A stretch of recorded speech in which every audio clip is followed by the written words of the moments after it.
Cricket কেবল bat বলে লড়াই নয়, বরং এটা বাংলাদেশের জীবনের অংশ। লাল সবুজ জার্সি গায়ে 22 গজে কেবল 11 জন নামে না, সেখানে থাকে 16 কোটি মানুষের স্বপ্ন আর অস্তিত্ব। বিসিবির সাথে অন্তর্বর্তীকালীন সরকার এবং ক্রীড়াঙ্গনের সব ডিসিপ্লিনের মানুষ যুক্ত হওয়ার মধ্য দিয়ে শুরু হলো বিপিএল ক্রিকেটের আনুষ্ঠানিকতা। তারুণ্যের উৎসবে মিলছে নতুন বাংলাদেশের আভাস। খালিদ জামিলের রিপোর্টে বিস্তারিত। কালার এক্সপার্ট, জর্জ স্যাপ এবং মাইল্ড অন হ্যান্ডস টেকনোলজি সমৃদ্ধ অরিক্স ক্রিস্টাল ওয়াশ আপনার লন্ড্রি এক্সপার্ট।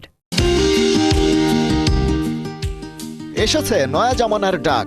ধূসর আয়োজনে ভিআইপিকে দিয়ে শুধু বেলুন উড়িয়ে বিপিএল উদ্বোধনের দায় মুক্তির দিন শেষ।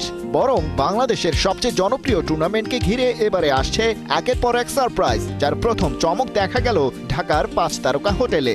মানুষ নয়, সেখানে প্রধান অতিথি যেন এই মাস্কাট, যে প্রতিনিধিত্ব করে একবিংশ শতকের প্রাণ উৎসর্গ করতে জানা তারুণ্যকে। এই মাস্কাটের বার্তা স্বাধীনতা, শান্তি, মুক্তি, তারুণ্য, প্রাণবন্ততা, উৎসব এবং সীমাহীন সম্ভাবনাকে তুলে ধরে। মাস্কাটের নাম রাখা হয়েছে ডানা, যে স্বাধীনতা ও মুক্তির প্রতীক। 36টি রঙিন পালক স্মরণ করছে 36 জুলাই ছাত্র আন্দোলনের স্মৃতিকে। থিম সং মাননীয় প্রধান উপদেষ্টা কর্তৃক প্রদত্ত মূল শব্দমালা এসো দেশ বদলাই পৃথিবী বদলাই নিয়ে দেশের তরুণ কণ্ঠশিল্পী ছাত্র জনতার আন্দোলনে ভূমিকা রাখার র্যাপ শিল্পীদের পরিবেশনে একটি থিম সং তৈরি হয়েছে, যা জুলাই আগস্ট ছাত্র জনতার আন্দোলনের চেতনা ও ক্রিকেট উন্মাদনাকে তুলে ধরেছে।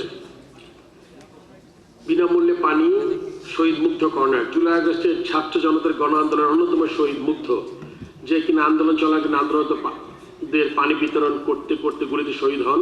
তার প্রতি শ্রদ্ধা জানিয়ে আমরা বিপিএল টুর্নামেন্ট চলাকালে মাঠের গ্যালারিতে বিনামূল্যে পানি বিতরণের উদ্যোগ গ্রহণ করেছি।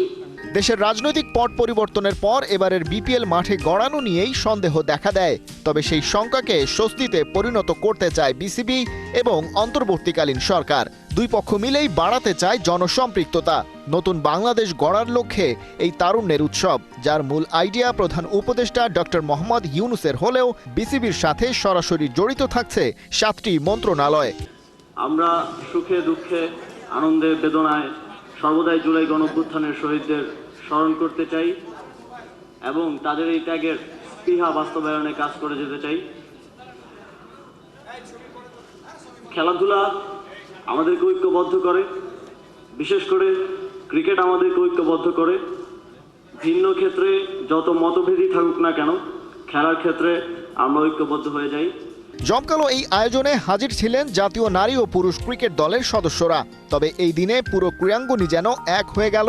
বাফুফে সভাপতি তাবিত আওয়াল, ফুটবলার তপু বর্মন ও ফয়সাল আহমেদ, ভারোত্তোলক মাবিয়া আক্তার, বিদ্যুৎ কুমার সাহা, সাবেক অ্যাথলেট সুফিয়া খাতুন, সাবেক টেবিল টেনিস তারকা জোবেরা রহমান, সাবেক শুটার আসিফ হোসেন খানও ছিলেন এই আয়োজনে। তারুণ্যের উৎসব সারা দেশে অনুষ্ঠিত হতে যাচ্ছে খেলাধুলা সহ নানা রকম অ্যাক্টিভিটিসের মাধ্যমে। তারুণ্যের উৎসবের সবচেয়ে গুরুত্বপূর্ণ অংশীজন আপনি। আয়োজন মালার প্রতিটি ক্ষেত্রে আপনার অংশগ্রহণই পারে এই আয়োজনকে সফল করতে। বিপিএল এর 3 ভেন্যু ঢাকা, চট্টগ্রাম ও সিলেটে 23, 25 আর 27 ডিসেম্বর হবে কনসার্ট। বিপিএল শুরু হলেও তারুণ্যের উৎসবে পর্দা নামবে 19 ফেব্রুয়ারি ঢাকায় অনূর্ধ্ব 20 নারী সাফ চ্যাম্পিয়নশিপ ফুটবলের ফাইনাল দিয়ে।